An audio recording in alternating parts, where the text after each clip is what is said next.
Assalamualaikum warahmatullahi wabarakatuh. Saya Enwada Rehan dari kelas 636A06 Kampus Kalimalang, Universitas Bina Sarana Informatika.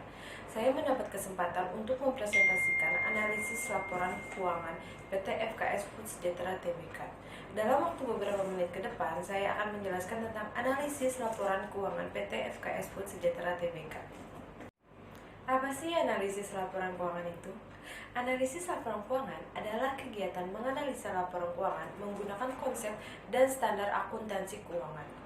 Keakuratan dan pencegahan kesalahan penafsiran terhadap informasi keuangan di dalam analisis laporan keuangan dilakukan dengan menggunakan sifat dan konsep akuntansi keuangan selama proses analisa. Berikut adalah gambar produk yang dibuat oleh PT FKS Food Sejahtera Tbk. PT FKS Food Sejahtera Tbk berdiri pada tanggal 26 Januari 1990. Sebelumnya bernama PT 3 Pilar Sejahtera Food Tbk.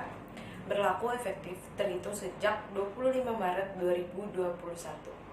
Perusahaan ini pertama kali menanamkan modal dasar sebesar 3 triliun 800 miliar rupiah.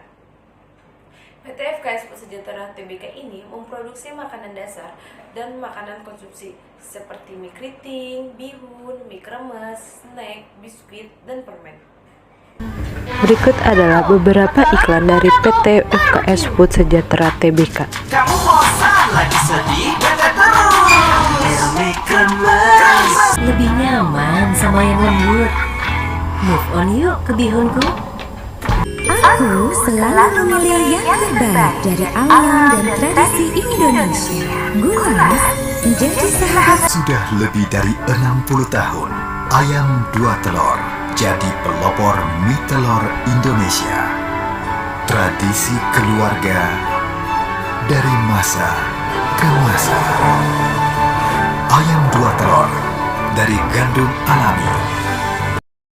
Pandemi Coronavirus Disease 2019 atau COVID-19 berdampak signifikan pada banyak aspek kehidupan, tidak hanya kesehatan dan kemanusiaan, tetapi juga perekonomian dunia.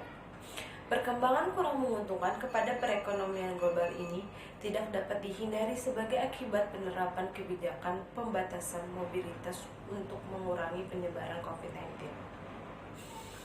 Lemahnya permintaan konsumsi dan gangguan produksi akibat dari keterbatasan mobilitas orang dan barang telah menyebabkan penurunan kinerja manufaktur global.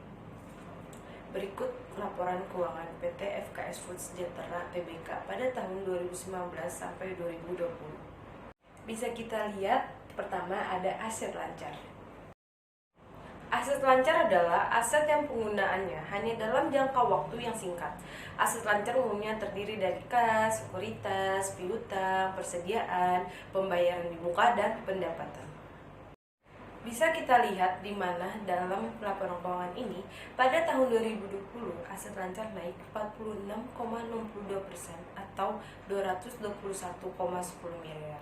Dari 474,26 miliar di tahun 2019 menjadi 695,36 miliar di tahun 2020. Peningkatan pada aset lancar terjadi karena adanya piutang usaha pihak berelasi sebesar 252,68 miliar pada tahun 2020. Kedua ada aset tidak lancar.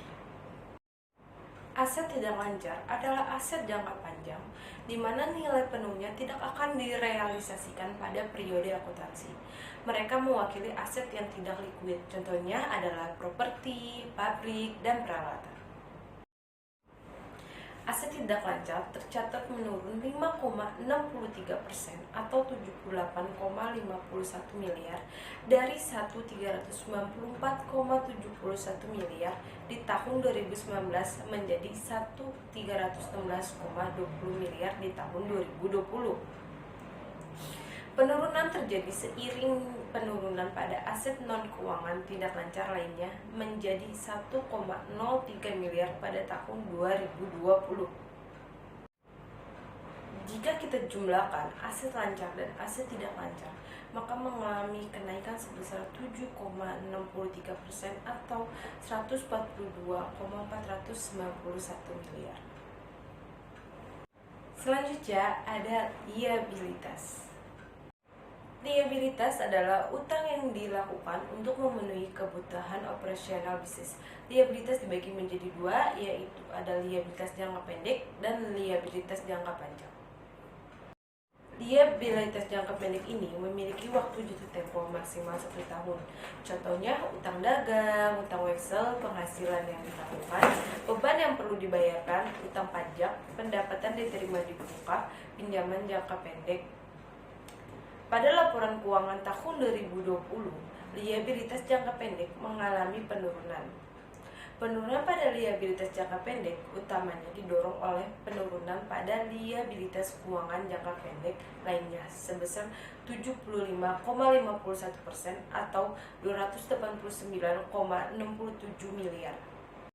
Liabilitas jangka panjang adalah kewajiban yang jatuh temponya lebih dari 1 tahun. Contohnya utang obligasi, wesel bayar, kewajiban pajak tangguhan, utang hipotek, dan sewa modal. Di laporan keuangan ini, liabilitas jangka panjang mengalami penurunan.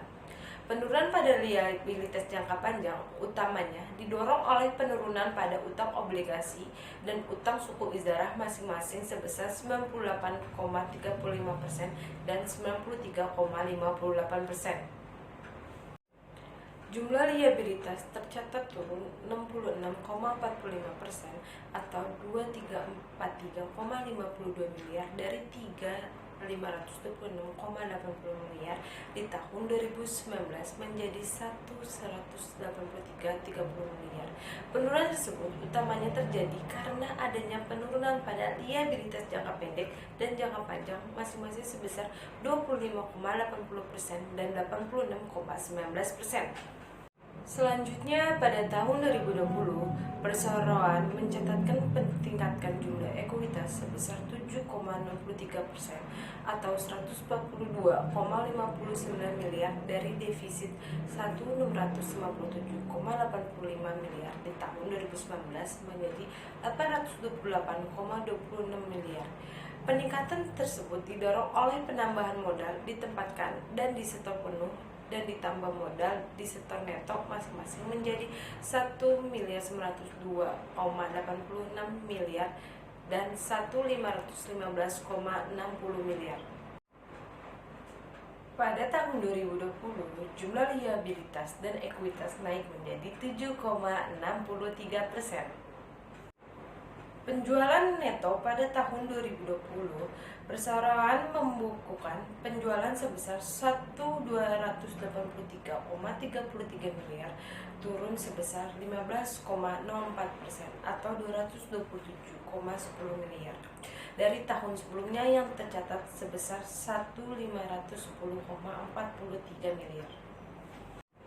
Beban pokok penjualan menurun 9,20% atau 97,80 miliar dari 1.062,97 miliar di tahun 2019 menjadi 965,17 miliar di tahun 2020. Penurunan tersebut utamanya terjadi seiring dengan penurunan penjualan pada tahun 2020. Laba bruto. Seiring dengan adanya penurunan pada penjualan neto di tahun 2020, perseroan membukukan penurunan pada laba bruto sebesar 28,90% atau 129,30 miliar dari 447,46 miliar di tahun 2019 menjadi 318,16 miliar. Beban usaha perseroan pada tahun 2020 tercatat menurun 10,86% atau 58,49 miliar dari 538,63 miliar di tahun 2019 menjadi 480,14 miliar. Penurunan tersebut didorong oleh penurunan pada beban umum dan administrasi sebesar 22,42% atau 59,19 miliar yang berkaitan dengan gaji dan kesejahteraan karyawan, profesional dan konsultan, beban pajak, bursa efek, jasa keamanan, transportasi, dan akomodasi. Penghasilan lainnya pada tahun 2020 naik 24,66% dari 1.900.312 juta menjadi 2.368.919 juta. Laba rugi usaha mengalami penurunan. Penurunan terjadi pada beban pokok penjualan sebesar 9,20% atau 97,80 miliar dan peningkatan pada penghasilan lainnya sebesar 24,66% atau 468,61 miliar mendorong adanya peningkatan pada laba usaha perseroan di tahun 2020 sebesar 43,39% atau 645,11 miliar dari 1.486,86 miliar di tahun 2019 menjadi 2.131,97 miliar. Laba bersih pada tahun 2020, perseroan mencatatkan laba bersihnya sebesar 1.204,97 miliar, tumbuh 6,19% atau 70,19 miliar dari 1.134,78 miliar di tahun 2019. Laba bersaham atau LPS dasar dihitung dengan membagi laba yang dapat diatribusikan kepada entitas induk dengan jumlah rata-rata timbang saham biasa yang beredar dalam tahun buku. Pada tahun 2020, laba bersaham dasar tercatat sebesar 243 miliar yang menurun sebesar 30,97% atau 109 miliar dari 352 miliar di tahun 2019. Jadi, bisa disimpulkan bahwa saat tahun 2020, PT FKS Food Sejahtera Tbk juga mengalami dampak dari pandemi COVID-19, yaitu menurunnya penjualan dan minat pembeli, lemahnya permintaan konsumsi, dan gangguan produksi akibat dari keterbatasan mobilitas orang dan barang telah menyebabkan penurunan kinerja manufaktur global. Sehingga PT FKS Food Sejahtera Tbk hanya mendapatkan keuntungan kurang dari 10%. Sebagai penutupan, izinkan saya untuk menyampaikan satu pantun sebelum mengakhiri presentasi ini. Nasi goreng rasanya gurih dimakan di Kota Batu. Kuucapkan terima kasih atas semua kasih dan perhatianmu. Wassalamualaikum warahmatullahi wabarakatuh.